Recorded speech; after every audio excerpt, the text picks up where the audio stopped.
Welcome. We're going to begin a new series analyzing the historicity of the book of Daniel. Let's get straight into it. Bergsma and Petrie write, quote, "Analyzed by genre, the book breaks into two sections.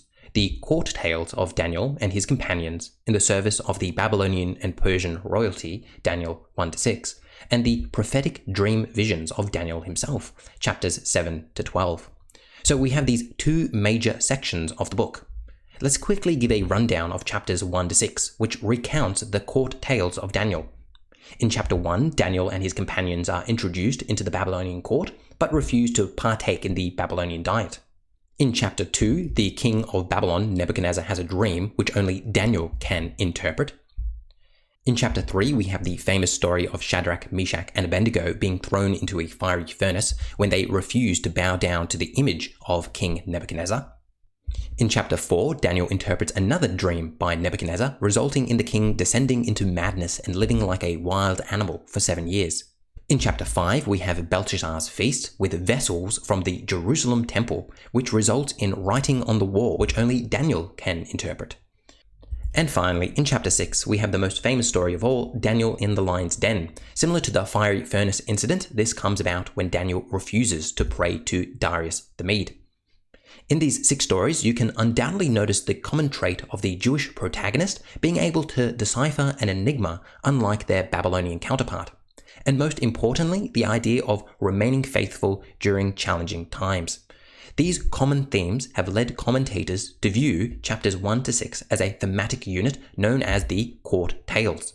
John J. Collins notes, quote, "In Daniel 1-6, it creates a paradigmatic setting to exemplify how Jews can preserve their religious integrity in the service of Gentile kings." So that is the first section of the book of Daniel, the court tales. Let's now move on to the second section, chapters 7-12, which is all about prophetic visions. Let's again provide a breakdown of each chapter. In chapter 7, we have the vision of the 4 beasts, each representing a world kingdom. In chapter 8, we have the vision of the 2-horned ram being destroyed by a 1-horned goat, this representing the Persian and Greek empires. In chapter 9, we have the very enigmatic 70-week prophecy given by the angel Gabriel. And then finally, in chapters 10-12, but primarily in chapter 11, Daniel has his final vision, describing a series of conflicts between the king of the north and the king of the south, culminating in the time of the end. So that is a breakdown of the 4 visions of chapters 7-12. About these visions, Collins writes, quote, "These visions are notoriously difficult in the sense that they go over the same material in different ways and often deviate from sequential logic." It's really important that we understand what Collins has written here, that these 4 visions, quote, "go over the same material in different ways."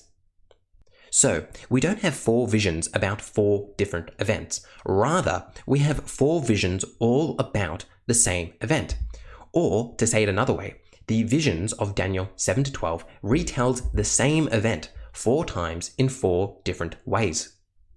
Another important fact about these 4 visions is that each vision contains greater detail than the last. Therefore, in my opinion, the best way to understand the 4 visions of chapters 7-12 is to actually begin at the end, with the final vision of the kings of the north and south. This vision found in chapter 11 is by far the most detailed and will give us the best understanding of the event. Newsom writes in her commentary about chapter 11, quote, "Chapter 11 contains one of the most unusual compositions in any apocalyptic writing. It is a minutely detailed history of political and military events, narrated in a slightly coded fashion as it consolidates the various Seleucid and Ptolemaic monarchs as the king of the north and the king of the south, respectively. The historical details are so precise and so generally accurate that scholars have cogently argued that the author must have had access to a chronicle of the history of the Seleucid and Ptolemaic political and military interactions, probably one written in Greek." End quote. If that quote doesn't get you excited about Daniel chapter 11, I don't know what will. So we're going to spend the next several videos breaking down and analyzing chapter 11 of the book of Daniel, which will introduce you to a lot of very nice Seleucid and Ptolemaic monarchs. If this is something that you are interested in, please consider supporting me on Patreon. Even a small ongoing donation really encourages me to continue to create this content. It tells me that this is valuable content, which people are seeking, so please check out my Patreon. If donating isn't something that you're able to do, it's still tremendously helpful if you hit that like button and leave some comments, which I will respond to.